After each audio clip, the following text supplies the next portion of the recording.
Здраво Македонија, добре дојдовте во вечерното шоу прво после првиот круг на локалните избори и сакам во оваа прилика најпрво да им ја честитам победата на СДСМ. Нема откажување од иднирата! Нема откажување од иднирата! Победа! Победа! Победа! Победа! Победа! Сме ги помешали видеата, ова беше од лани. Оваа сега беше уште поголема победа од минатогодишната. Со задоволство констатирам дека во секоја општинска организација имаме подобар резултат во споредба со минатата година. Ви благодарам. Ете, генералниот секретар со задоволство ги соопшти радосните бројки дека имале подобар резултат во однос на лани, но радоста најдобро ја пренесува кој друг ако не лидерот. Овој резултат мислам дека не е тој кој што го посакувавме сите. Меѓутоа би рекол дека, имајќи ги предвид околностите, не е лош резултат, посебно што победивте.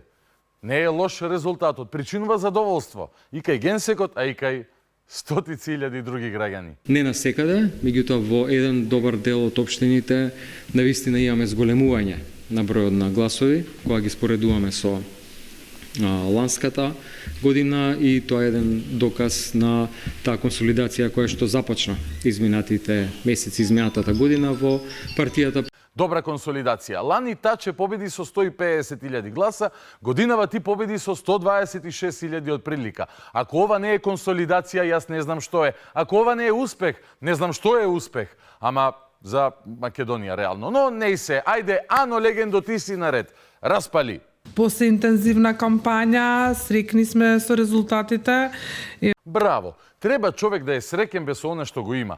Тоа е тој позитивистички начин на гледање на светот и животот кој многу го поддржувам. Од тој аспект сме срекни, забележавме во сите анализи наши, она што е најважно е дека забележуваме тренд на раст, значи на солиден раст на кумулативно во гласот и компаративно во однос на претходните избори, што го сметаме за успех. Стварно, значи срекни сме со тоа. Па како да не си среќен и да не го сметаш за успех? Тоа што си победил во 2-3 општини. Ако си партијата Демократи на Јорго Огненовски или Родина или Интегра, тоа е успех и е причина за среќа. Зошто го сметам овој резултат за успешен, иако нели се уште не се официјално сите избројани гласови на ДИК? Затоа што спречевме организиран и систематски насочен, таргетиран и тенденциозен напад на СДСМ, односно намера да СДСМ се распадне, и во нашата стратегија на консолидирање прво и основно беше да ги вратиме базата, да ја вратиме, што успеавме. Спречен хибриден напад врз СДС, секоја чест. Се надевам дека и заменичката на генсекот на НАТО помогна во тоа. И ја вратиле базата, вели, само ние не знаевме дека базата била базиче. Најодговорно тврдам, успеавме. Ја не го гледам друго, тоа. Ама не гледате, вие не го гледате затоа што ви имате... Затоа што имате очи, затоа не го гледате Ландов. Ајде малку среќен поглед на животот. За потоа да уследи... Ова на избориве што се случува. Како не е потоп? Не, зашто потоп? Ама и ако отвориме, ајде дајте ми ја мапата да новам уште еднаш. Компаративно ви земете ја крива паланка. Зошто потоп? Сериозно. Земете ја крива паланка. Или подобра идеја. Ајде сите да се преселиме луѓе таму. Цела држава да се пресели во крива паланка и ќе видите дека СДСМ е на власт. И има успех, среќа и радост. Гледате со парламентарни? Не го фактички го збориме. Со бројки вие што ми ги покажавте. Ај тоа да го видиме. Кој треба да мисли тука? И зашто?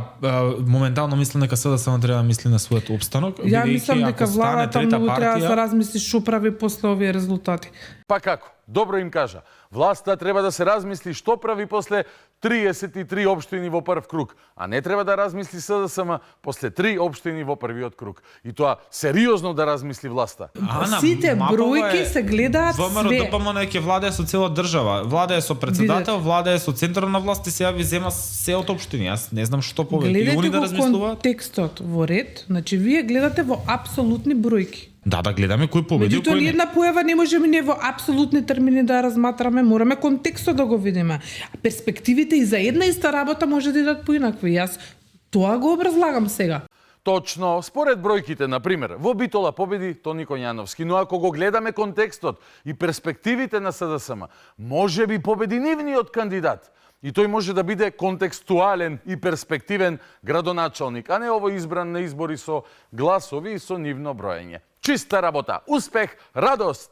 Ја кажувам нашата перспектива, а нашата перспектива е дека ова е супер за нас, ама лошо за ВМРО. Затоа што Супер, за ВМРО... вас е лошо за ВМРО, вие да. губите, ВМРО ДПМН победува, Не е баш така, не е така. Ние имаме нагорен тренд. Ај отвори крива паланка да видиш како беше. Ајде, Ајде, дајте би ми тикнува. малку. Ова е супер за нас, ама лошо за ВМРО. Точно, лошо е за ВМРО. Ке мора 4 години да се мачи, да работи, да владее, а супер е за вас. Ке одмарате лабаво, ке одите на викенди, дружби со пријатели, уживање. Точно е, Ана, кажи им на овие кои не разбираат што се избори. Па на изборен ден не се бира градоначалник, туку се бира кој ќе биде раат 4 години. И вие победивте. Речи си на секаде на таквите избори. Ова е се оправдување до оправдување Не, воопшто не ви кажам зашто ве јас разбирам. Немој да ме напротив, разберете сметам дека е погрешно. успех. Јас стварно мислам дека е ова успех. Избори, чекајте. Да. Резултативе ви се успех. Да, резултатите ги сметам за успех, да. Да. Чекајте, уште еднаш. Да, овие резултати јас ги сметам за успех. Ајде дајте ми Од мапата ме молам. повеќе причини. Повеќе причини така е. 33 причини, на пример. СДС успеа во 33 општини во прв круг да има кандидати. Сега изгубиле. Зависи тоа, бре, луѓе, од перспективата. Секој пора се нова шанса за победа. После дождот доаѓа сонце, после потопот библискиот лани доаѓа нов потоп, ама после тој потоп ќе се роди новиот живот. Не, батали, не можам. Ова е премногу и за мојот смисол за хумор, сатира, иронија, цинизам и сарказам. Too much. Меѓутоа, без контекстот, ние не можеме да ги гледаме вистински работите онакви какви што се.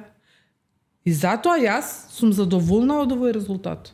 Yes. Ако го имаме предвид контекстот дека владее привезок на Заев и во лидерството има политички дибидуси кои контакт со реалноста немаат. Со таков контекст, навистина треба да сте задоволни со овој резултат. А во повеќето општини ќе влеземе во втор круг. Општините, кажете ми каде Леле, јас очекува. ништо не гледам. Да ви ги читам сакате. Го подадам лаптопот мој, пак ќе Полека, да, затоа што бидејќи стварно не да гледам. може да прочитате пак и. Во тие моменти и подобро што не ти се дочитуваа бројките. Некои работи е подобро да не се видат воопшто. Ама па тоа ние работа нас, нели? Мора да ја видиме и оваа перспектива, нели? Перспективата на големата победа. Ќе чувствувате ли нека морална одговорност кај вас ако не влезете во втор круг Јас во град мислам дека Скопје? бев како Од извинете? град Скопје, ако не влезете во втор круг, дали ќе чувствувате нека ете, Ајде видиме сега дали ќе влеземе или може па ќе влеземе? можеби. Може па ќе влезете. Може. Живеавте потопи од левица, еве ВМРО ДПМН го правеле тоа што го правеле. потоп, не е тоа потоп. Еле, вие не сакате Зошто? потоп да го користиме Не, како зашто збор. е потоп? Па затоа Не што е потоп доживеа ние од левица, Ви него ги крадат власта гласовите. доживеа потоп од опозицијско расположение, од незадоволство. Така е, а вие победивте, власта доживеа потоп. Следно?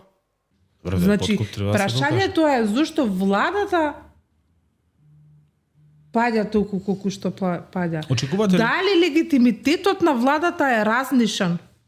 Значи, тоа е прашањето. Сега вие не гледате во вашиот двор, Ма гледате си во дворот гледаме, на ние си противник. работиме според нашата стратегија. Добро. И тоа што имаме зацртано како цел, чекор по чекор. Ние сме темелни. Да не ви ја правеа стратегијата бе во ВМРО или во ЗНАМ, темелни сте инаку да, по тоа што дојдовте до темелите и што и оттаму, кај темелите не гледате каде сте, туку велите дека власта доживеала потоп со освоени 33 општини во прв круг наспроти вашите 3.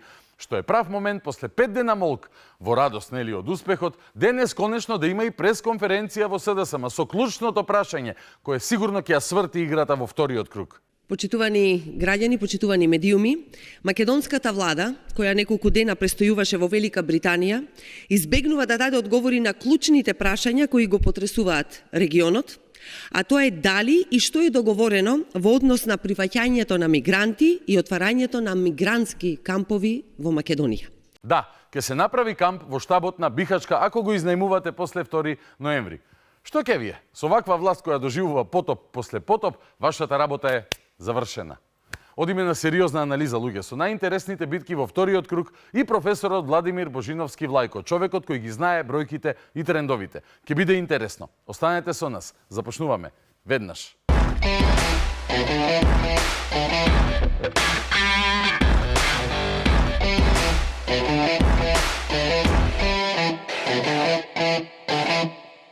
Вечерното шоу четвртошно празнично издание продолжува со разговорот во студио. Како што ви најавив, после извесно време, но точно таман во прав момент со нас повторно е професорот Владимир Божиновски, меѓународно познати како Влајко. Добро вечер, добре дојде.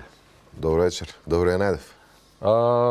Идеално меѓу двата изборни круга, така и се договаравме да ги изанализираме резултатите од првиот круг, какви трендови движења има, да предвидуваме нешто во однос на вториот круг. Прво прашање ми е дали ти може да процениш, има голема дебата во јавноста, кој е победник, а кој е поразен после првиот круг на локалните избори?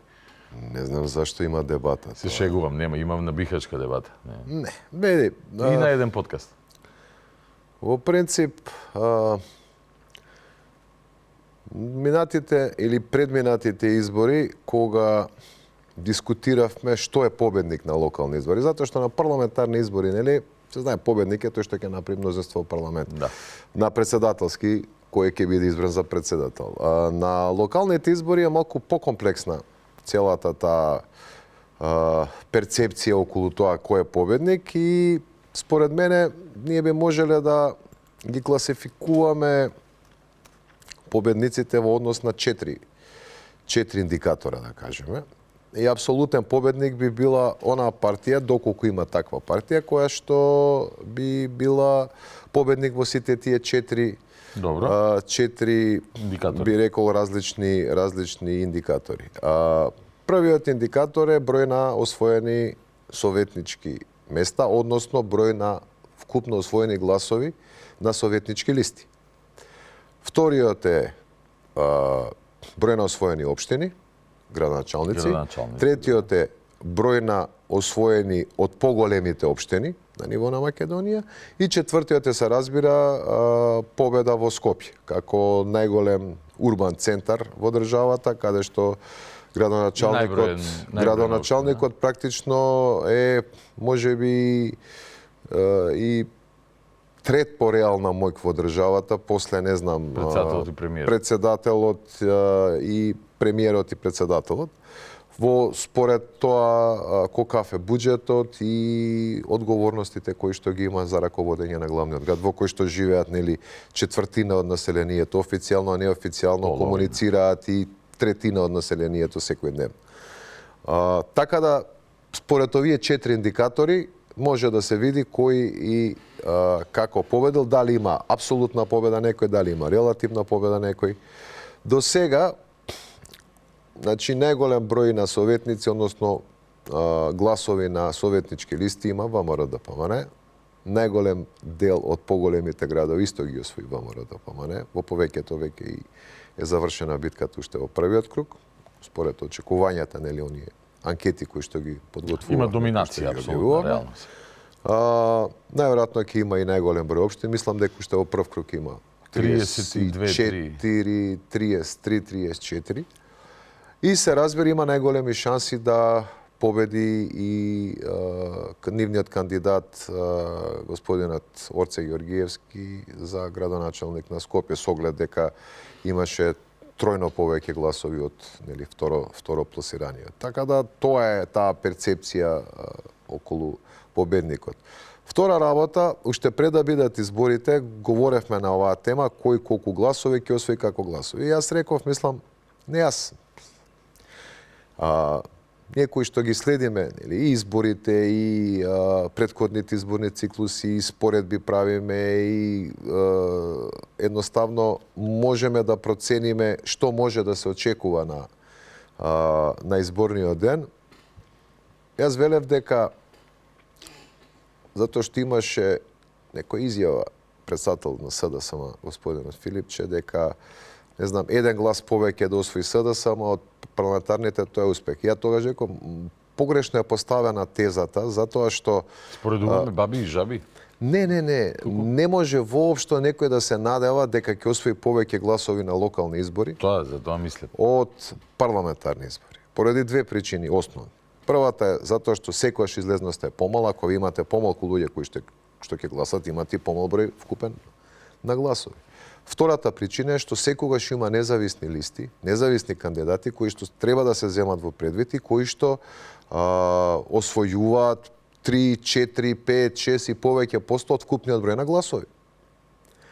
А тоа се луѓе кои што на парламентарни избори гласат нели за некоја од политичките партии. Бидејќи ако сами излезат нема таква платформа да бидат парламентарна партија. И затоа практично е многу тешко, би рекол и невозможно, на локални избори, кои што се една година по парламентарните, некоја политичка партија да се надева дека ќе освои повеќе гласови. Например, во Карпош имате зелени, така коалиција на невладини зелени, кои што ако излезат на парламентарни, ќе се определат за некој од партиите. Бидејќи од едно јадро во Карпош кое што е не знам колку 30-40.000 гласачи, одеднаш ќе дојдат на ниво на изборна единица 1, која што е 300.000, 250.000 гласачи. И затоа во принцип има помпа, разбирам зошто не се споредува. Зошто помалку луѓе излегуваат да гласаат на локални, па и на председателски избори? Дали со тој феномен си имаш занимавано вака во кариерата?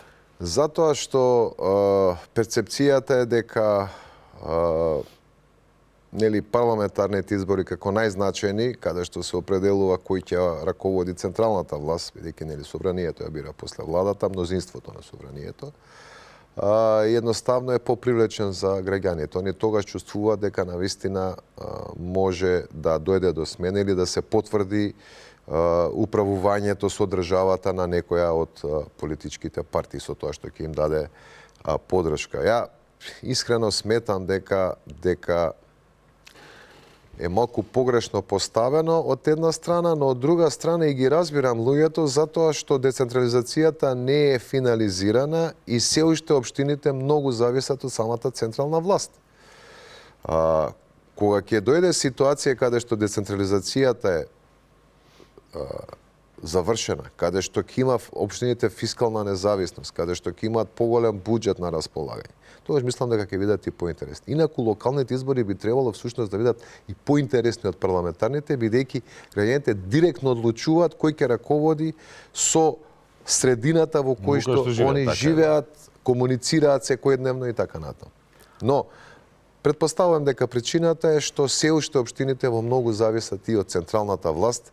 Че ние постојано имаме одредени дотации од централната власт кон општините, постојано имаме отплаќање на долгови од страна централната власт кон општините, што и до некаде е разбирливо затоа што општините, освен оние нели комунали, што па дополнително придонесува за таа бетонизација за жал, они немаат некој посериозен извор на приходи. Затоа треба да се заврши таа децентрализација, општините да имаат повеќе приходи и едноставно они сами да се одлучуваат на кој начин ќе го насочат својот развој понатаму. Затоа генерално локалните избори имаат помала излезност и затоа генерално и на локалните избори провејуваат честопати се доминантни оние теми со кои што треба да се занимава централната власт, односно теми од значење на ниво на национално значење. Ке зборувам и за кампањите. Така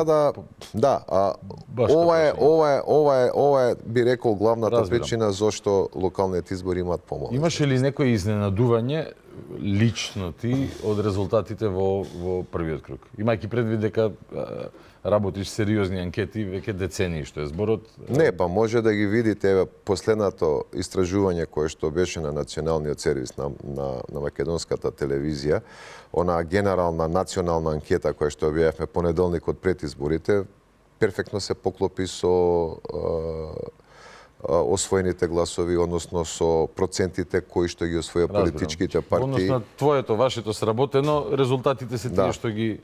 И тоа бе очекувањата, значи не е дека нешто имаше што е да кажеме изненадување од аспект некој да освои многу повеќе или повеќе, некој да освои многу помалку или помалку. Тоа беа генерално очекувањата и изборите на некој начин не донесоа нешто ново кое што би било значено во однос на политичкиот контекст, актуелниот политички контекст. Така да. Што вели искуството во однос на сега вториот круг?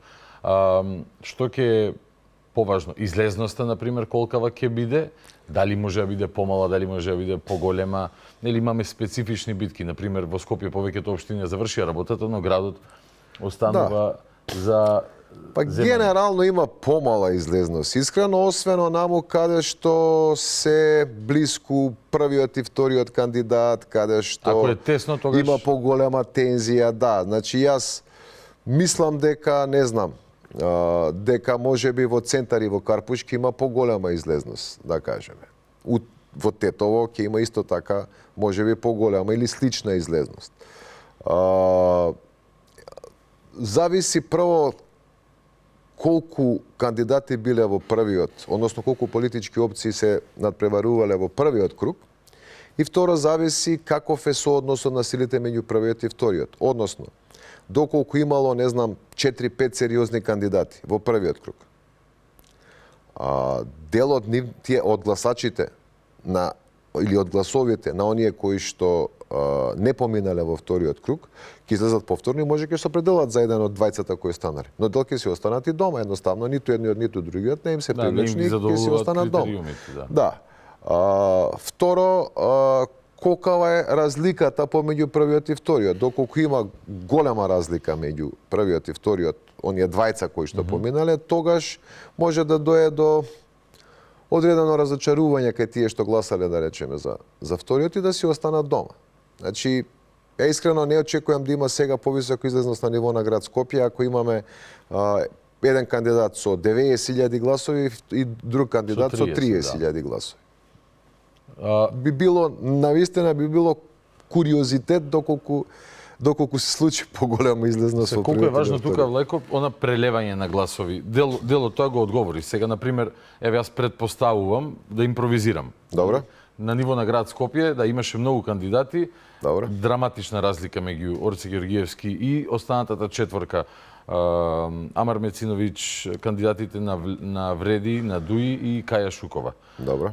И го имаш таму Горан Марковски, професорот, деканот на Градежниот факултет, кој што имаше 7-8 гласови. Предпоставам овие на Горан, бар половина дома би си останале. Бидејќи предпоставам тоа се гласови на реакционери кои што, сакаат нешто сосема па поразлично да видат во прашање колкав е капацитетот на левица како партија, не говорам само за кандидатот Мециновиќ, кој што имаше доста солидна кампања, искрено интересна кампања, него говорам за левица и за позициите на нивниот лидер на Апасиев. Многу луѓе едноставно ги одвраќа од какво да е приближување кон таа партија со тие радикални ставови кои што ги има. Види, доколку се смени на левица раководството, доколку дојдат некои други луѓе кои што може ќе отворат партијата малку поблиску до центарот, тогаш веќе можеме да говориме и за коалицијски капацитет, и за привлечност можеби од други политички опции. Сега некако премногу е затворено, премногу се ослонува на оние периферни гласови, поекстремни гласови. Сме го зборувале, да, и многу е тешко да. И затоа на пример е проблем за левица да привлече гласови од останати или од луѓе кои што гласале за некои други политички опции. Скопје ќе го анализираме и со резултатите, но се во однос на ме интересира во оваа гама уште едно прашање. Ако има нови гласачи, пример, еве, предпоставуваш ти дека град Скопје не е таков случај поради големата разлика, но пример во Карпош.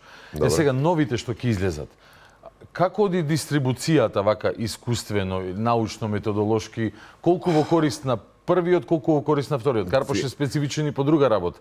Таму, иако Јакимовски вели има опозиционо расположение, тоа е власт во таа општина. Значи, да, он е 4 мандати таму, сега се бори за фактички кандидатот на власта, на централната власт е опозиција во Карпош, и ако има зголемена излезност, како би одела таа дистрибуција според? Види, Карпош генерално има повисока излезност, секогаш луѓето и за локални, и за претседателски, и за парламентарни избори излегуваат и гласат. И тоа е добро, затоа што добре да излезеш да гласаш. Макар да и да го поништиш ливчето, со тоа покажуваш на сите политички елити дека вие едноставно не нудите нешто што јас би можел да го одберам. Така да, во Карпош си има излезност. Види, не знам дали ќе има повисока излезност. Ќе има висока, ама не знам дали ќе има повисока. Затоа што има некои од граѓаните, од овие опции кои што отпадна, кои што ќе решат да си останат дома. Например, имате гласачи на СДСМ. Карпош беше традиционална општина на раководена од кадри сегашни или бивши на СДСМ. Така да делот тие гласови може ќе излезат и ќе гласаат за Стефче Јакимовски, но делот тие гласови ќе си останат дома. Тие гласови нема да гласаат за кандидатот на ВМРО-ДПМН, господинот Сотир Лукровски. Да, душа не им дава, што ви се рекла. Од друга страна имате независни листи зелени, кои што исто така освоја сериозна бројка, слична до онаа на СДСМ. Па да. А во Карпош, пошто нели и сега го споменавме, во Карпош една од поинтересните битки во Карпош централната власт е всушност опозиција. Да. И во Карпош, значи, доколку говориме за естаблишмент и антиестаблишмент гласови, во Карпош естаблишмент е господинот Јакимовски, бидејќи е градоначелник и веќе во 4-ти мандат. Дали затоа Јакимовски водеше кампања што е као локална, но и има поширок оддек, иако тој нема таков капацитет и потенцијал? Ама се разбира дека ќе се направи обид да се прошири тоа, затоа што имате доста гласови во Карпош кои што се антиестаблишмент. И сега перцепцијата на естаблишмент е многу битна. Дали е локалната или централната власт? Значи од зелените, од оние кои што се независни гласови, ја тука па очекувам повеќе да се насочат кон господинот Сотир Лукровски. Чи СДСМ биделе повеќе кон Стефче Јакимовски, овие биделе повеќе кон Сотир Лукровски. Гласовите на левица или можеби ќе останат дома, или доколку они почувствуваат тоа антиестаблишмент, нели левица е против естаблишментот, против власт, они се борат за, тогаш може да се насочат кон господинот Лукровски. Но ова се све предпоставки. Левица на Совет имаше 4200, а кандидатот им имаше 2800. Тоа ги потврди оние, сега можам да зборувам, за нив чаршиски муабети од пред првиот круг, дека левица уште во прв круг ќе му даде гласови на Стефче Јакимовски. 4200 на советничка листа, 2800 за кандидатот Тони Димитров, што си го фалеа дека им е многу добар. Ја говорам за гласовите кои што одеа кај кандидатите. Не говорам за советнички листи. Ја говорам за Ама кај зелените имаш барабар, 2700. Кај ВМРО Сотир е 500 гласа изнад советничката листа. Ваму, нели 4200 левица советници, 2800. Можда ли од во прв круг да го поддржувале Јакимовски? Ја затоа велам.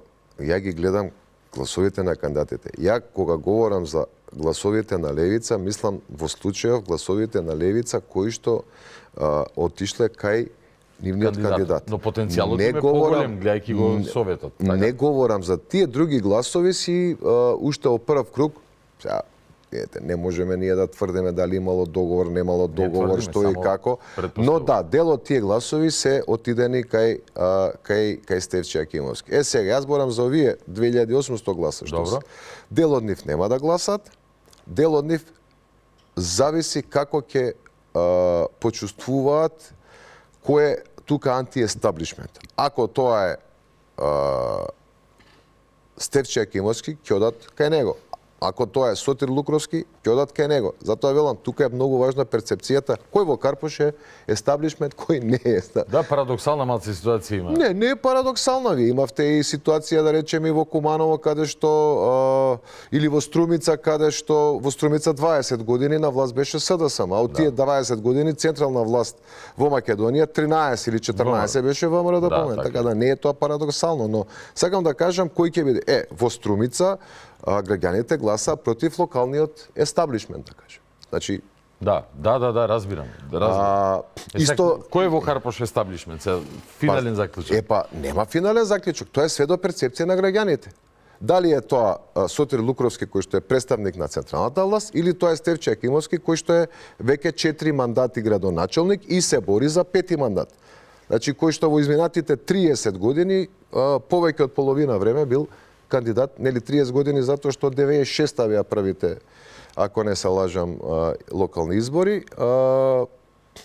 Од тие половината е градоначелник на друг на феномен. Карпош. Така да тоа е... Ај, околу Карпош уште да завршиме. Ајде. Лани имавме парламентарни и председателски избори. Добре. Особено председателските да ги анализираме. Добре. Беше кандидат и Јакимовски, нели? Гордана Силјанска победи со 5-16.000 наспроти 2-3.000 колку зема Стефче во негов Карпош. Да. Значи, предпоставувам дека карпошани, ако размислуваат на национално ниво, ако си бираат лидер, во него не препознаваат капацитет или барем не препознаваат споредено Не со сакаат кандидат гласовите да им одат у ветар. Тоа е овакво. Сега, одлично. Не сакаат гласовите да им одат во ветар. Добре. Во оваа кампања слушаме доста изговори од таа страна дека се што не реализирал, Јакимовски не реализирал поради тоа што бил кочен во Советот, а се што реализирал бидејќи ултра способен и тој се прв направил и така натака, окей, пеки. Советот, според бројките што сега се во Карпош, постои голема можност да функционира сосема солидно со една можеби неформална коалиција меѓу ВМРО, ДПМН, меѓу независните и кандидатот на Знам. Во бројки тоа се 14 од скупно 27. Би размислувале ли сега гласачите од тој аспект? Колку би било важно ако Советот се конституира пред вториот круг за да направат процена, добро, не сакаме изговори веќе да слушаме, сакаме Види, во Карпош е интересно затоа што секојаш има шаренило во Советот и тоа е добро. Тоа е добро затоа што на тој начин никогаш не зависи од една политичка опција све и добро е да има договарање, преговарање, да се политика. Да. Да се на некој начин одлуките да се носат заеднички или да не се носат доколку се тие штетни за граѓаните на Карпош. Така да во принцип Советот е секојаш шарено лик и знаеш како граѓаните во генерално ќе треба да одлучат дали многу едноставно прашањето. Дали се задоволни од Стефче Јакимовски како градоначелник или не се задоволни од Стефче Јакимовски како градоначелник. Стефче не може да ја урне власт, нели? И значи, други технички причини. Тоа е прашањето на кое што они ќе треба да дадат одговор. Дали во ова прашање влијаеше првиот круг и онаа декомпресија што се создаде? Нели, Филипче тргна со ВМРО ќе изгуби многу, ние ќе победиме и така натака. Понатаму тензијата меѓу Влени и Дуи, ќе зборуваме и за тие партии посебно, но чисто во однос на после првиот круг е јасно, владата е стабилна, власта е стабилна.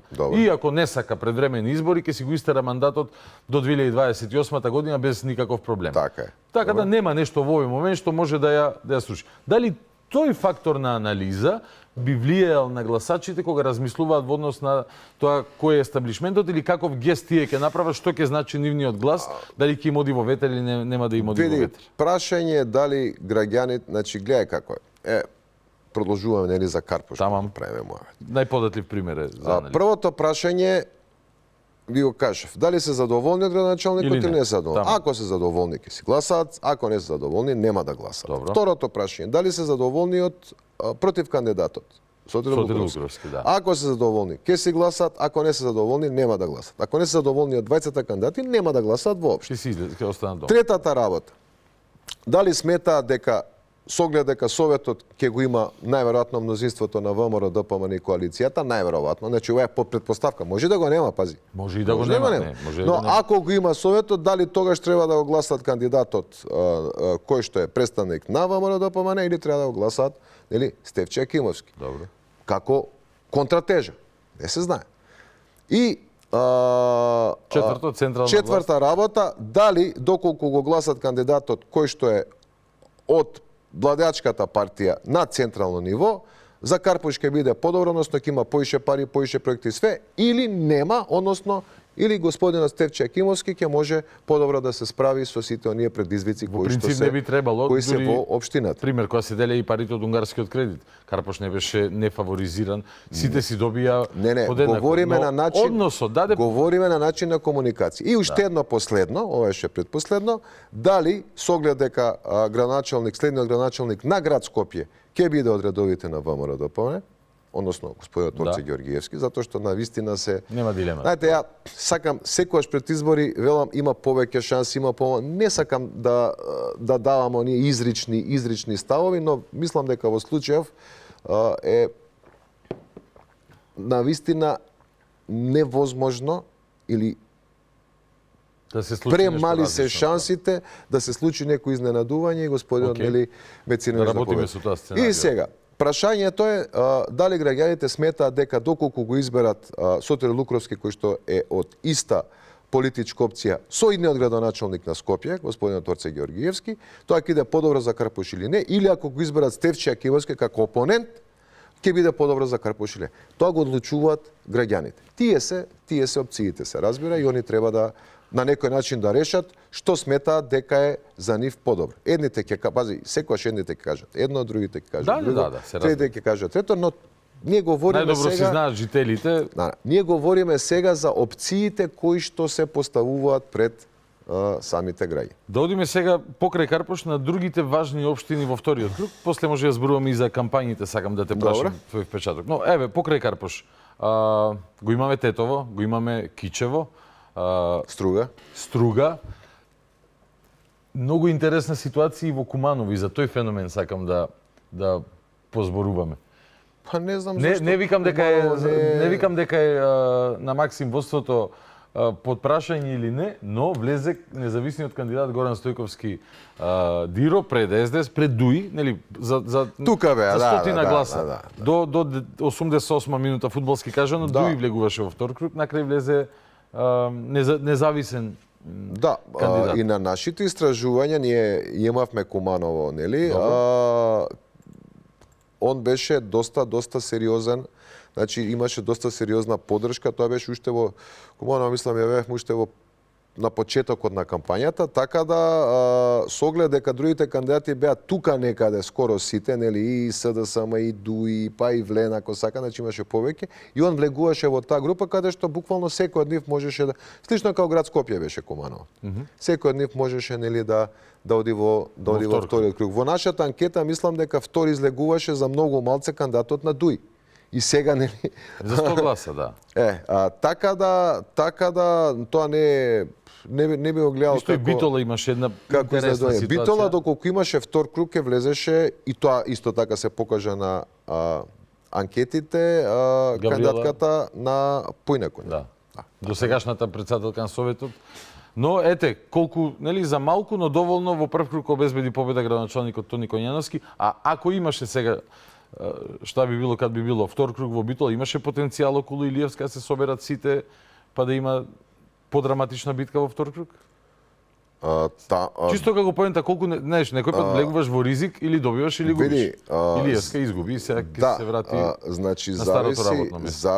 Зависи од потенцијалот. Мислам дека она имаше доста висок потенцијал. Секојаш зависи од потенцијалот на кандидат. Во Скопје, со оглед дека Амар представник на левица, има многу ограничен потенцијал, но за вакви граѓански опции кои што се однесуваат, значи се обидуваат да ги опфатат сите оние кои што некој начин се или незадоволни или немаат доверба во политичките опции, она мислам дека ќе имаше многу висок потенцијал. Искрено, дори да имаше втор круг, не верувам дека ќе успееше да го победи актуелниот градоначалник, но ќе имаше значајна фигура, да. Многу сериозна Ќе станеше значајна фигура. Многу сериозна битка во Битола. Сега нема да е ни претседател на Совет, тоа сега ги си изгуби платформата, повеќе среќа за 4 години. Одиме на интересните битки, некоја пропуштивме, Струга, Кичево, Тетово? Не. Во македонскиот дел нема. Не, тие се генерално во Скопје на пример ги спомнавме Карпуш и Центар, тие ќе бидат интересни. За Центар ќе те прашам баш. Ајде прво да анализираме ваму ДУИ Влен и Кичево кај што е ВМРО против ДУИ. Не можам Тетово да го анализираме без она катастрофално несрекна изјава на Билјал Касами во однос на поддршката на Влен за Кичево. Касами за малку не победи во првиот круг, за во вториот круг, кај што се Касами против господинот Бајрам Реджеп, или не знам како се викаше на ДУИ кандидатот, еден пристоен кандидат, и сега... Доста квалитетен кандидат. И сега Касами, наместо да ги прегрне македонските гласачи, посебно од коалициониот партнер, кој што коалиционен партнер се потрудил тие да бидат со нив во коалиција. На своја штета.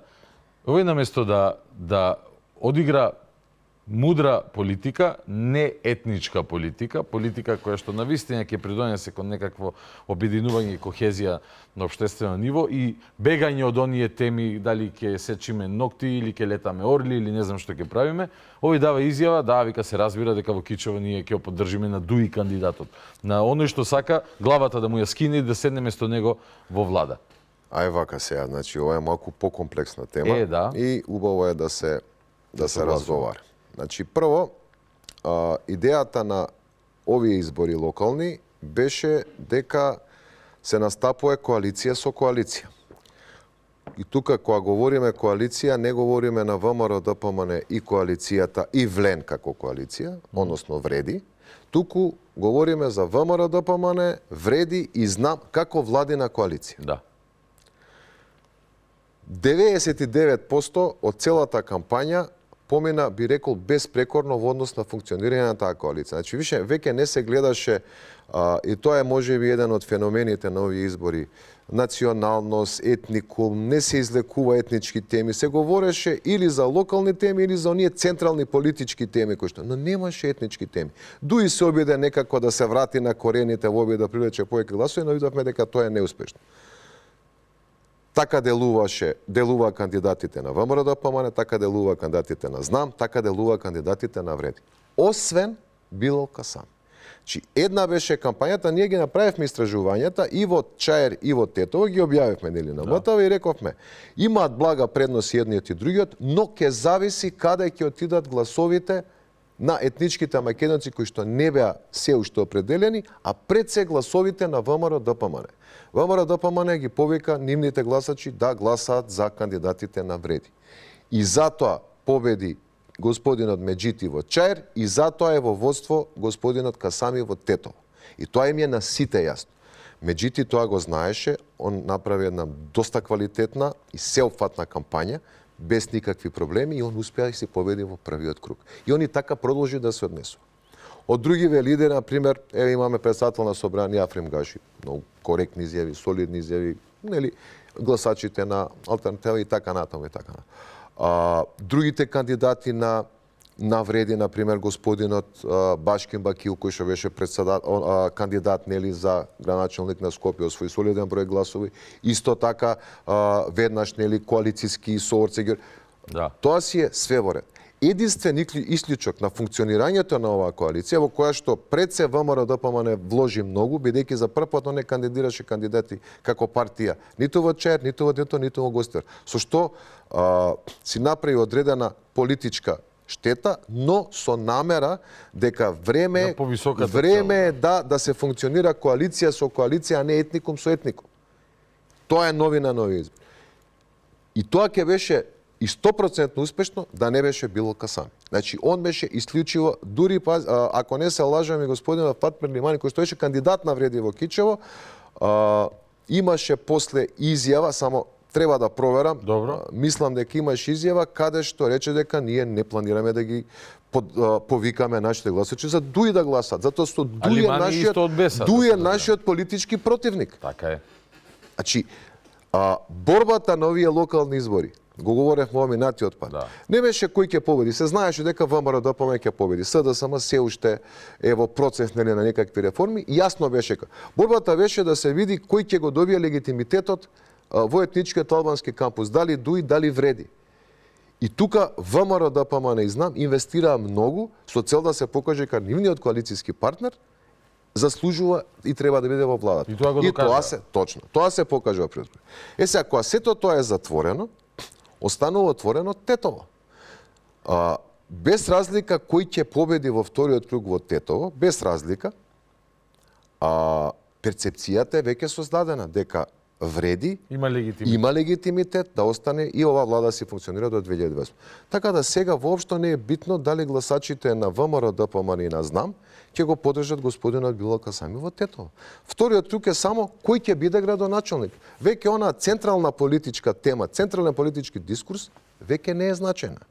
И сега излегува Билал Касами, вика се разбира, и тоа секако без координација со други, затоа што имаше сосема различни изјави од сите останати представници на Вреди. излегува и вика ќе го поддржиме кандидатот на партијата која што сака да им го земе местото во власт. Да му ја скине главата политички кажам. Не само во власта и во неговиот град. И во неговиот град. Говорам и за централната. Не, тамам, но и сега сега може да го и изгуби. сега да. И сега имаме ситуација каде што он треба да се бори во вториот круг повторно со кандидатот на ДУИ.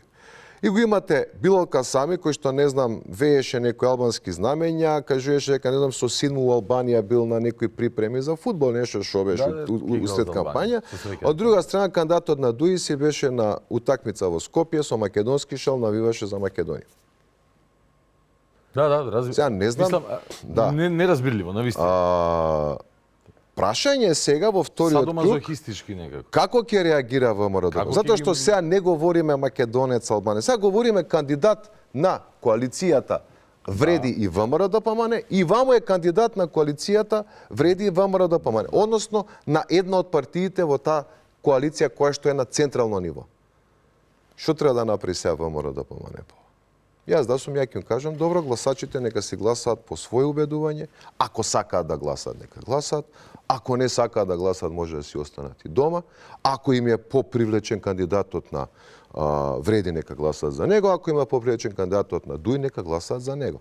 А кандидатот на ДУИ во целата кампања се обиде, без разлика дали е тоа само гест, дали на вистина е тоа така и така натаму, но он се обиде да биде еден сеопфатен кандидат и на македонците и на албанците во Тетово. Без разлика тоа што, не знам, он е од ДУИ, ово е другиот од Вреди, така. Како што и би требало да биде, затоа што редно време веќе е да гледаме на квалитет, а не на тоа кој каде. Види, у приватна фирма, кога некој сака да те вработи, он не те прашува што си ти по националност, така, по етничка припадност, он те прашува што можеш да ми понудиш ти на мене.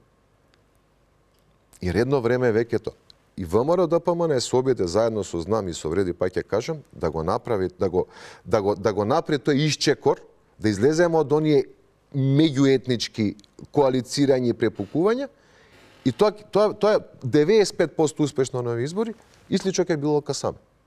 Сега може некој ќе каже во Тетово од можеби симпатизери членови на ВМРО-ДПМН или не знам етнички македонци, Турција и така натаму.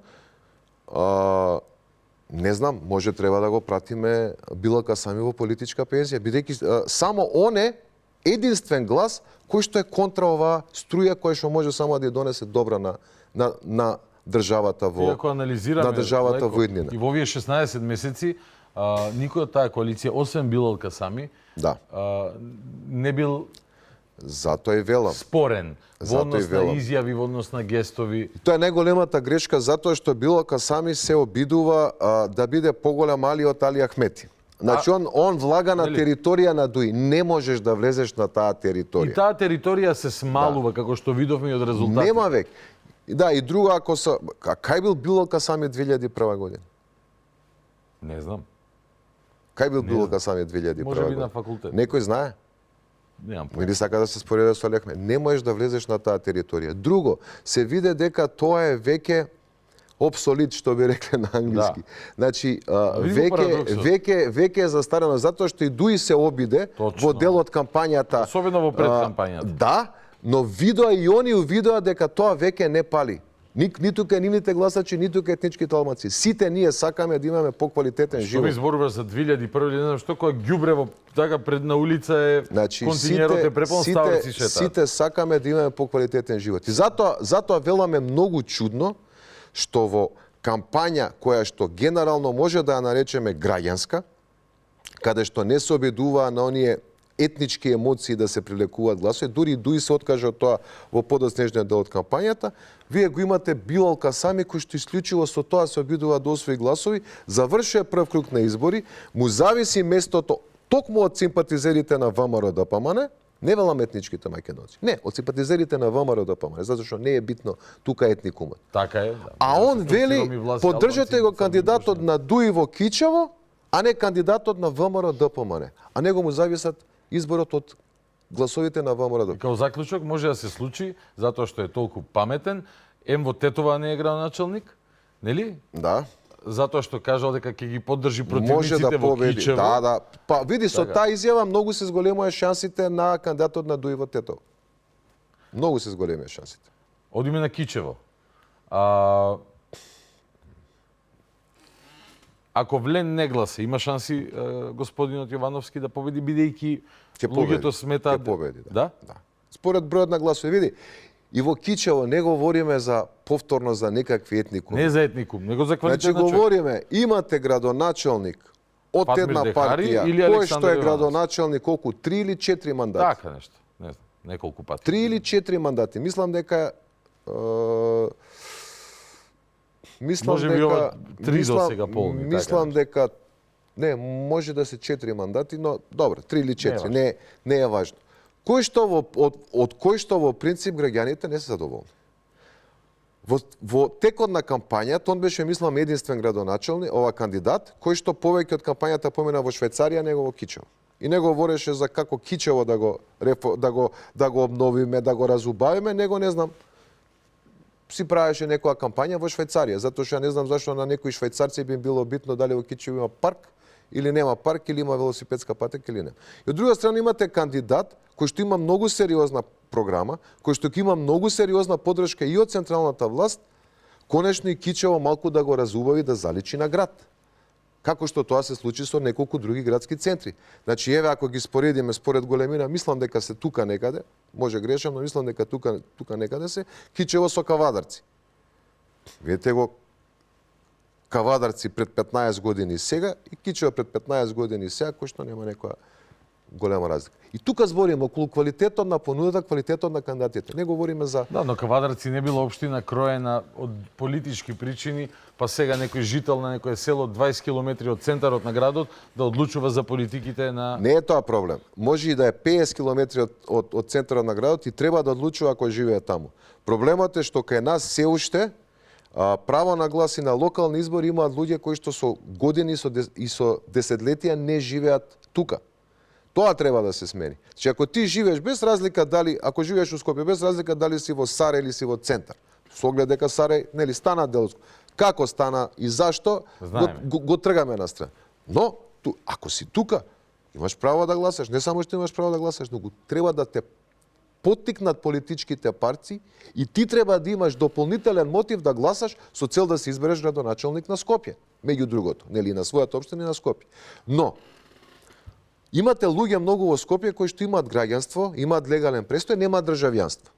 Они немаат право да гласат. Зашто ако некој живее 3, 4 или 5 години во Скопје, да нема право да гласа на локални избори во Карпушеве, го спомнавте, или во центар?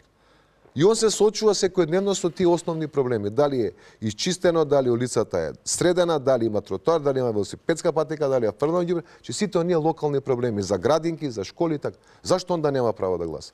Во Европа, нели секогаш сакаме да се поистоветуваме со Европа. На локални избори гласаат луѓето кои што живеат таму. Значи, ако имаш државјанство, без оглед дали имаш, односно државјанство или не, ако имаш легален престој и граѓанство во одредена општина, ти си гласаш. Не говориме сега за парламентарни избори, ова е за локални избори. Исто, ако ти не живееш тука повеќе од година дена или две, тогаш ти нема зашто да гласаш тука на локални избори. Тие што доаѓаат, не знам, од Швајцарија, од Германија, од Франција да гласаат на локални избори во Македонија, тие таму си гласаат сушност за нивната општина каде што живеат без проблем, без разлика дали има државјанство швајцарско, германско или француско или немаат. Затоа што они таму живеат. На нив таму им е битно дали ќе биде исчистено пред врата, а не во Кичево. Таму им е гајле. Дали е важно исходот? Кажа дека е легитимитетот потврден, но што може да се случи ако, пример, Дуи победи и во Струга, и во Кичево, и во Тетово? Па види, со изјавата на Касами, све она што беше, како беше од готово вересија станува работата, со изјавата на Касами може да се случи Тетово да си го изгуби он, поради тие своји изјави, затоа што ја не знам, искрено јас да сум поддржувач и симпатизер на ВМРО ДПМН на Тетово, ја не знам дали во недела, следната недела, ќе излезам и ќе гласам за Касами. Некако ми е многу нелогично да го направам тоа, искрено. Дури и да повикала партијата и да сум ја послушала, еве, добро, за за повисок интерес, нели, за развој на државата, за едноставно надминување на оние етнички блокади. Тоа се све луѓе со биографии кои што викале поддржете го Касами во прв круг. Некој што овој сега им прави И сега возглавање. јас навистина многу би се размислил дали би го поддржал кандидатот кој што вееше знаме на соседна држава и отиде таму во сред кампања, или кандидатот кој си беше на надпревар помеѓу Македонија и со кој игравме? Не ми тикнува. Со Казахстан. Со шалче да ја бодри својата држава, без разлика на својата етничка припадност. Така треба да се однесуваат политичарите без разлика дали си ти македонец, етнички, албанец, турчин, ром и така натаму. Битно е колку си способен и битно е дали ти можеш да им обезбедиш на граѓаните оној квалитет на живење кој што он го посакува. И затоа велам, во Тетово е прашање како ќе излезе. Вака 3500-3600 гласови изгледаат многу, но за општина како Тетово воопшто не се многу. Таму ВМРО ДПМН, ако не се лажам, има преку 5000 гласови, може би грешам, не знам, ќе проверим. Кичево и Струга на оваа равенка кој ги додадеме? Кичево и Струга, значи ние говоревме, не знам тука дали говоревме, дека тој независниот кандидат што беше имал пака од за Струга, за Менди ќе разборим. Да, за Струга имал поддршка и од непартиски луѓе, еснав човек бил, и од македонци, од албанци, и од роми, и од турци, од египјани, све што живеат таму. И затоа и навистина беше интересно да видиме дали таа лична поддршка која што ја имаат ќе се рефлектира и врза. И тоа се случи. Тој е независен кандидат. Така да не знам, не верувам дека изјавата на Касами ќе влијае искрено на тоа што ќе се случува во Струга. Таму едноставно имаше граѓанска поддршка. Човекот имаше граѓанска поддршка, чиста граѓанска поддршка и мислам дека има добри шанси во вториот круг, ќе видим. Додека за Тетово ви кажав, ако остане вака, и со овие изјави и све, мислам дека му виси кандидатурата на Касами во Тетово од една страна, односно победата, од друга страна виси победата на исто така коалицијската ВМРО ДПМН во Кичево, со што Дуи може да земе две многу значајни победи, што не знам после како и што ќе се случува, може да доведе тоа и до вонредни избори, не знам. Едино важно е дека важно. Заклучок конечен е дека Бујар Османи за 2-3 години ја заврши политичката кариера, претпоставувам. Многу ризикуваше Бујар Османи, иако имаше многу солидна кампања, искрено, многу не се коле, како беше, прасе у очи Божик, така. Солидна кампања, сега одеше по цркви, ваму таму, се окей, разбирам, ама на македонците не можеше да се надева Бујар Османи, поради минатиот труд. Имаше проблем, иако многу, би рекол, имаше европска кампања, многу, да речеме, не балкански се однесуваше и по завршувањето на изборите, би рекол, доколку не беа оние товари од минатото, Бујар Османи да се појавеше како нов на сцена, ќе згазеше во чаер. Да, Бујар Османи беше многу добар и квалитетен кандидат. Беше пиштол, тоа е што е. Во однос на политичката кариера не знам, значи ќе видиме. Неважно е, нека ма мислите. Онака само спомна. За кампањите сакам да разговараме, добро е што ги спомна. Дали зашто гласа луѓево на локалните избори, дали кампањите ја погодија сршта на проблемите? Делумно. Тука е проблемот кај нас, баш поради она што го зборевме на почетокот, дека не е завршена на децентрализација фискална. Се уште може би не доминираат, но се уште се значени оние централни теми кои што не би требало да бидат значени за локалните избори. Значи, имаше нели локални теми, се разбира што ќе се прави, како ќе се прави, но се уште значаен дел беа и тие добро, централна тема и Дуи или не, односно дали ќе се вложи напор да се притисне Дуи да се реформира и да не замара со етнички теми или не. Така и тоа е централна тема, да сме реални.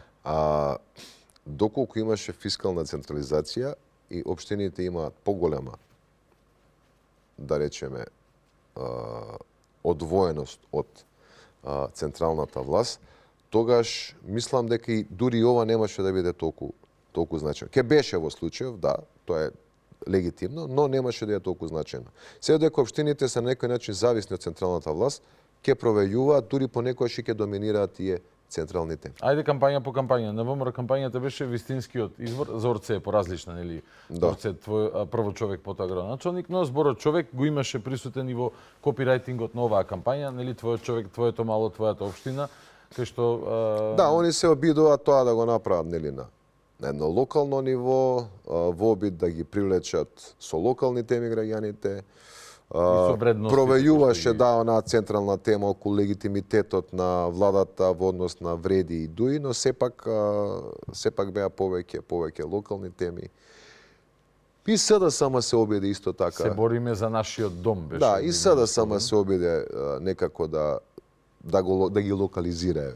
Но па во реториката на митинзи ги ширеше на национално. Да, затоа што има СДСМ има нов лидер кој што ќе се обиде да се докаже. Еве сега после овие избори постојано се јавија одредени гласови внатре во СДСМ кои што Коста Костадинов во Струмица и од Паланка, Лјупче Николовски. Да, кои што го забележа тоа. Кои што му бараат оставка. Ја и за тоа кажам, мислам, видете, лидер е една година. Да се бара одговорност за сите претходни киксови на пред се на Заев, затоа што Ковачевски само продолжи оно што го правеше Заев, да, немаше. СДС како Манчестер Юнајтед сега. Не може да се бара одговорност од Филипче сега. Може да се бара одговорност од Филипче доколку ги изгубат изборите 2028. Тоа е друго. Сега само на една година. Мислиш дека ќе му дозволат толку време до Сега беа мирни јастребите од ги знаеме кои се и не само јастребите, и оние други луѓе кои што Ја велам кога би било легитимно да се постои тоа прашање. Ја не велам дали тоа така ќе биде. Велам кога би било легитимно. Левица идеше повеќе на кампања. Нешто им беше сега. И оној одвратен со мицковизмот. Одеше повеќе на национална кампања, одеше повеќе на негативна кампања. Мислам дека тука беше целта, нели, кој ќе биде поголем или позначен противник на ВМРО ДПМН, дали СДСМ или Левица, бидејќи сега имаме еден нов дуалитет во формирање, се уште не е, но во формирање. Да бидеме реални, Влајко, 54.000 минатите, 50.000 минатите, 54 сега локални избори. Така? Да не беше СДС толку на бандаж и Каја Шукова да не влезеше во ако влезеше, Левица ќе беше со резултат 0 нови избори. Значи ја не велам дека Левица бидејќи за 4 години дигнале 4.000. Епа, затоа што е периферна, значи се бори за периферни гласови се уште. Тој е таргетот, да. Значи ја не реков дека Левица има се некаков сериозен напредок во однос на поддршка. Ја велам само дека заради падот на поддршката на СДСМ, Левица сега ќе се обидува да се промовира како некоја втора партија место СДСМ. А не дека Левица добила дополнителен број на гласови. Не, периферните партии имаат една карактеристика каде што имаат доста лојални гласачи, но од друга страна и доста ограничени. Видите, дока не се отворите концентарот, за поголем дел од граѓаните на Македонија, Левица е неприфатлива заради своите екстремни ставови во секој поглед. Од тоа дека ќе национализираат, не знам, приватна собственост, до ќе кинеле глави, како беше она, ќе поддржуваме, ќе ги поддржуваме оние синоними на тоталитарни режими во светот од типот на Северна Кореја. Мислам дека да, тоа може да пали, да запали кај некој од тие периферни гласачи, но за мнозинството не. И затоа Левица не може да расте се додека е затворена во таа како периферна опција, да. Например, АФД во Германија беше слично, така започна, но АФД потоа се отвори. И сега АФД е веќе и прва партија дури подредени анкети во Германија. Значи, сакам да ви кажам, тој дуалитет во обид, се уште не е, но во обид, не е затоа што Левица е многу зајакната, туку затоа што СДСМ е многу ослабен. Сега, каков парадокс имаме сега? Например, Мециновиќ ке бара гласови од СДСМ, така?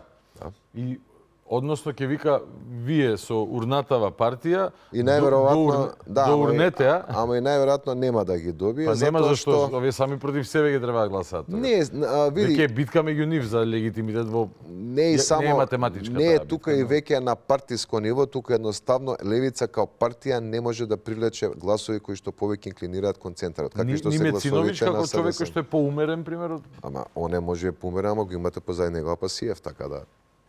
Тоа е прва работа и втора работа со оглед на самата разлика во Скопје, тешко дека и гласовите на СДСМ нешто би помогнале во овој случај, да. Во однос на дистрибуцијата во Скопје поразговаравме преска, чисто ако можам како заклучок да изведам, не очекуваш многу значајно поголема, да не речам можеби воопшто поголема, туку иста излезност како мислам дека може да има и помала. Не, мислам, туку јас сум уверен дека ќе има и помала излезност. Наместо колку беа 46-7? На ниво на Македонија беа 48. На град Скопје не проверив. Искрено можеш да провериш. На ниво на град Скопје. И таму она подадена рака помеѓу Орце Георгиевски кандидат Башким Бакију. Да. Од Влен, можеби ќе има уште такви други подадени раце периодов. Па јас затоа велам левица евентуално од целиот овој корпус на гласови може да се надева можеби на дел од гласовите на СДСМ кои би гласале против ВМРО, но поради овие две причини што ги споменавме претходно да не повторуваме сега, тешко и голем дел од тие гласови најверојатно ќе си останат дома. Така да очекувам дека излезноста ќе биде помала. И двајцата кандидати се разбира што останаа ќе имаат повеќе гласови, но очекувам дека со оглед на самата кампања која што ја имаат ВМРО, ДПМН од една страна и Левица од друга страна, таа разлика која што е сега околу 60.000 гласови или да остане иста или дури може да се зголеми во корист на Орце Георгиевски. Во вторник е најавен еден ТВ дуел меѓу Орце Георгиевски и Амар Мециновиќ.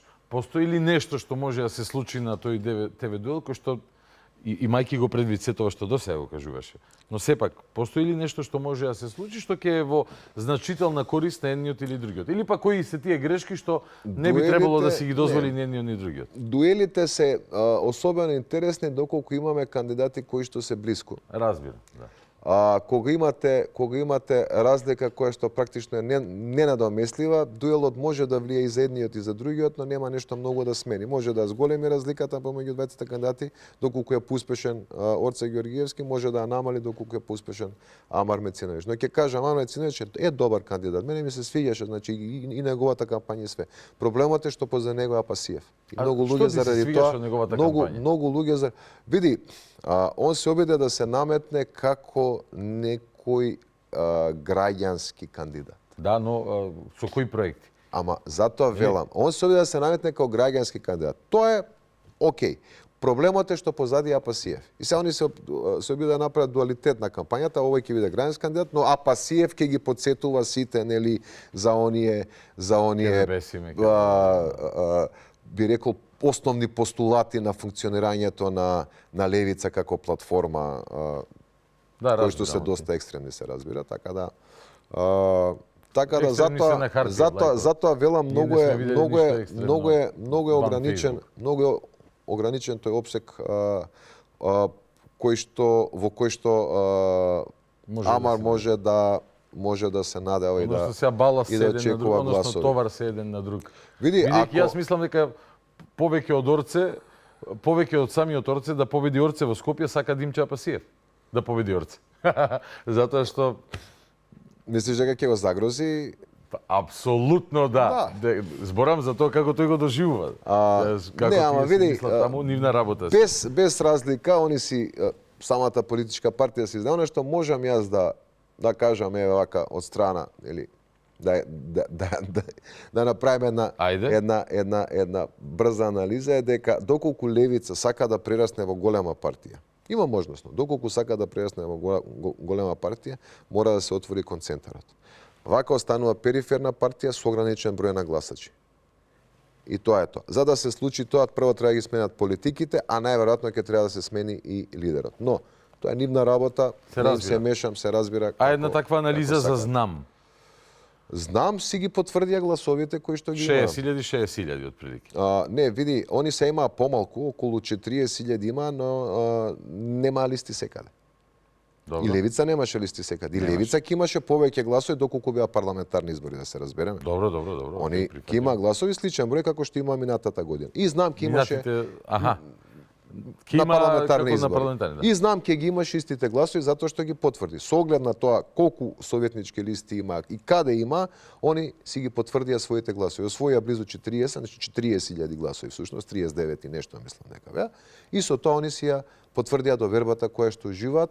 Доколку има парламентарни избори, веројатно ќе ги имаат слични, истите или сличен број на гласови како што има лани. Истото важи за Левица. Знам, сака ли да биде поголема партија? Мислам, тебе.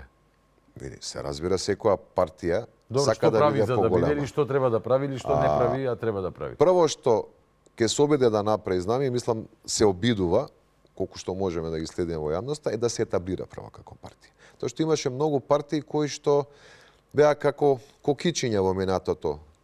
Ке израсне наеднаш, ке расцвета и ке го снема за недела или две. Од демократска алтернатива во 97-8 па навак. Многу партии имаше такви. Они се идат на поинаков пристап, прво се етаблираат како партија со инфраструктура, со луѓе, со општински организации, местни организации, не знам и така натаму.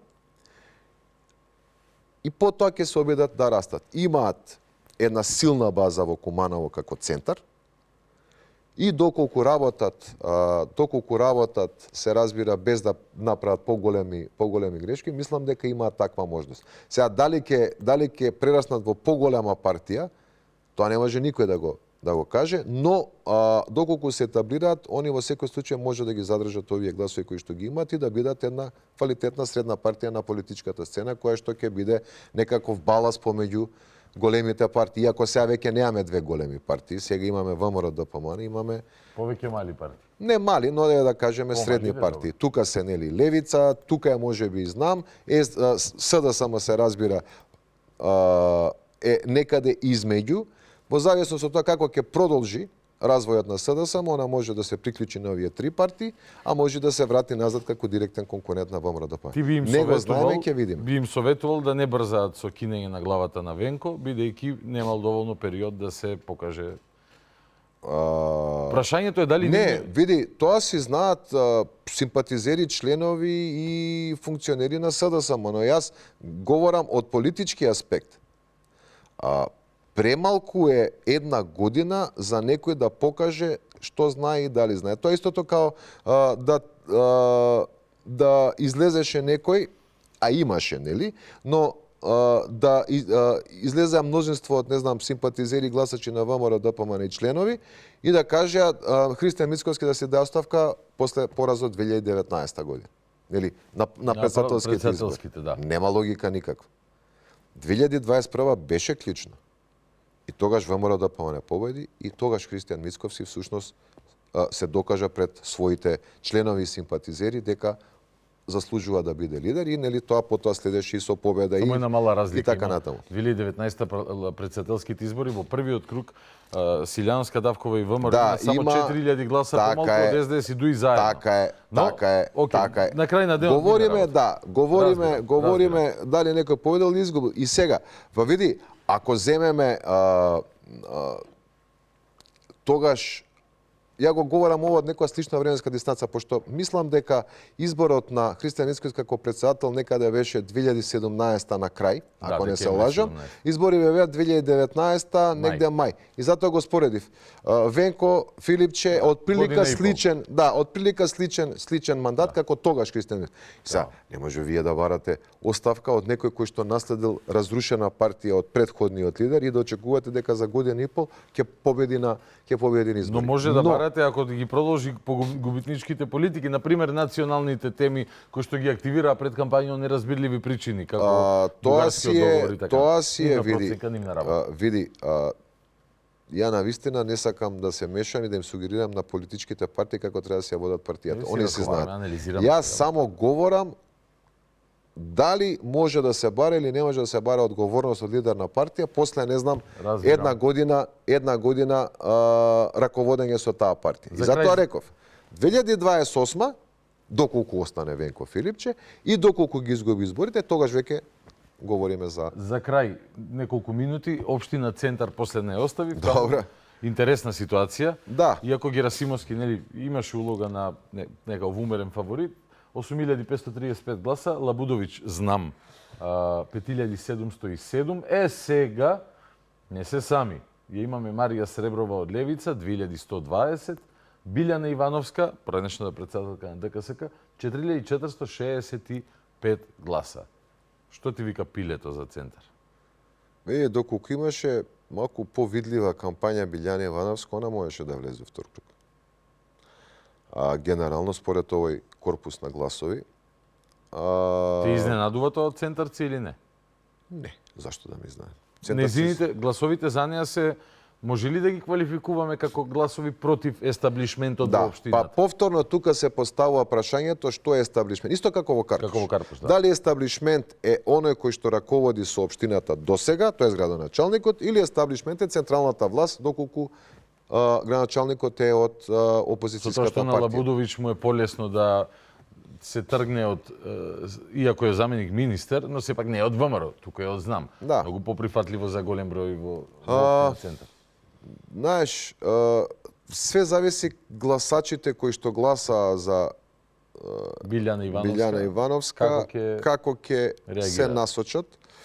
Дел од нив може да си останат дома, дел од нив се разбира ќе гласат за едниот кандидат, дел од нив за другиот. Прашање каква е пропорцијата тука и како они ќе го исперцепираат. Дали Лабудовиќ е всушност таа свежина која што ја ветуваше Билјана Ивановска, нели, во општина Центар, или не е тоа, така ќе си остана дома, и дали можеби актуелно градоначалник Горан Герасимовски е подобра опција од неговиот опонент, па вреди да се гласа повторно за него. Значи, тие гласови всушност ќе одлучат кој ќе биде едниот градоначалник на Центар, иако актуелниот градоначалник има реална предност од тој аспект. Сепак не е според тебе завршена таму работата, туку не е завршена. И овие денови дури зборуваме и кампањата е важна секој ден што се води. Не е завршена работата, но во овие денови ли ќе одлучат овие swing voters потенцијалник од Билјана Ивановска? До следниот петок, да, тоа се гласува кои што се многу мобилни.